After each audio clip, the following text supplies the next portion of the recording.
Assalamualaikum warahmatullahi wabarakatuh. Jumpa lagi di channel ini. Ayo kita bersama mempelajari materi hukum ohm pada listrik dinamis untuk kelas 9 SMP maupun MTS.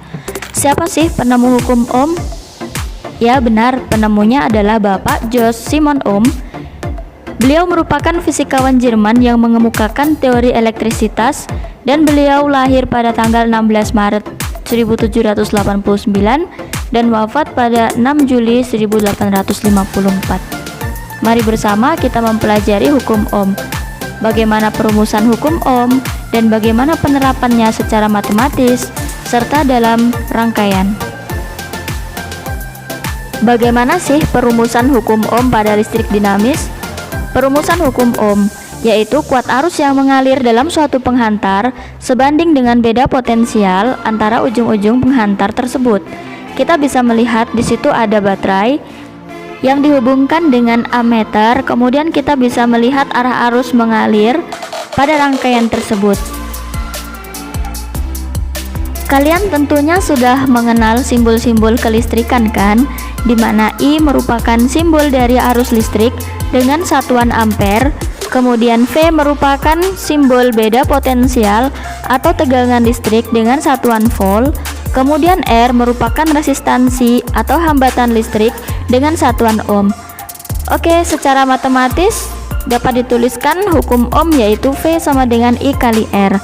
R merupakan faktor pembanding yang besarnya tetap untuk suatu penghantar pada suhu tertentu. Faktor pembanding inilah yang dinamakan hambatan suatu penghantar. Atau yang secara singkat kita bisa menyatakan bahwa hukum ohm adalah R sama dengan V per I.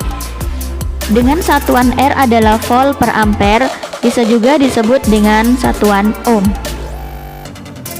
Hambatan suatu penghantar. Terdapat analogi gambar animasi aliran air yang mengalir tanpa hambatan di gambar gelas A dan aliran air penuh hambatan di gelas B. Kesimpulannya, ada perbedaan aliran air dari ketinggian yang sama disebabkan adanya hambatan di salah satu pipanya. Dan ada ilustrasi berbeda untuk aliran muatan di dua penghantar yang berbeda luas penampangnya, seperti pada ilustrasi. Mari kita perhatikan faktor-faktor yang mempengaruhi nilai hambatan suatu penghantar. Pertama, panjang kawat penghantar dengan simbol L dan satuan meter. Semakin panjang kawat penghantar, maka akan semakin besar pula nilai hambatannya. Kedua, luas penampang kawat penghantar dengan simbol A, area. Semakin besar penampang penghantar, semakin kecil nilai hambatannya. Yang ketiga, nilai hambat jenis kawat penghantar atau rho.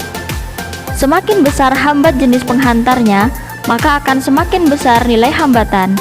Dan secara matematis ditulis R atau hambatan sama dengan rho kali L per A.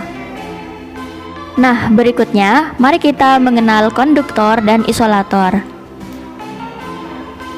Pertama, konduktor. Konduktor adalah zat yang mudah menghantarkan arus listrik. Contoh, besi, tembaga, dan seng. Kemudian isolator. Isolator adalah zat yang sukar menghantarkan arus listrik. Contohnya plastik, karet, dan kayu. Kuat arus dalam suatu rangkaian. Yang pertama, kuat arus dalam rangkaian tidak bercabang, yang kita sebut dengan rangkaian hambatan seri. Bisa kita amati di situ dengan contoh lampu. Lampu merupakan sebuah hambatan pada rangkaian listrik. Bagaimana dengan perhitungannya? Mari kita simak bersama. Kita akan bersama mencari I total itu sama dengan I1 dan nilainya sama dengan I2 sama dengan I3. Berikutnya, kuat arus dalam rangkaian bercabang. Pada hukum 1 Kirchhoff, jumlah kuat arus yang masuk pada suatu titik percabangan sama dengan jumlah kuat arus yang keluar dari titik tersebut. Maka sigma I masuk sama dengan sigma I keluar. Hukum 1 Kirchhoff ini bisa digunakan pada rangkaian bercabang atau kita sebut dengan rangkaian hambatan paralel, dengan I total sama dengan I1 ditambah I2 pada gambar tersebut. Langsung menuju susunan hambatan pada rangkaian listrik. Yang pertama, susunan hambatan seri bisa kita lihat di situ dengan hambatan yang berada pada sejajar kondisinya. Bagaimana dengan perhitungannya?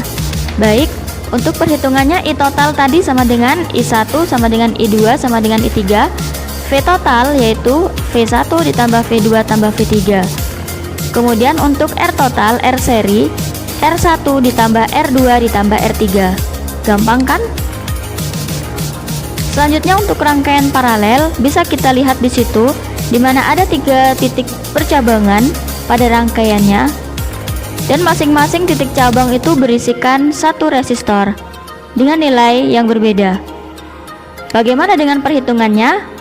Baik, untuk V total yang pertama, V sama dengan V1 sama dengan V2 sama dengan V3.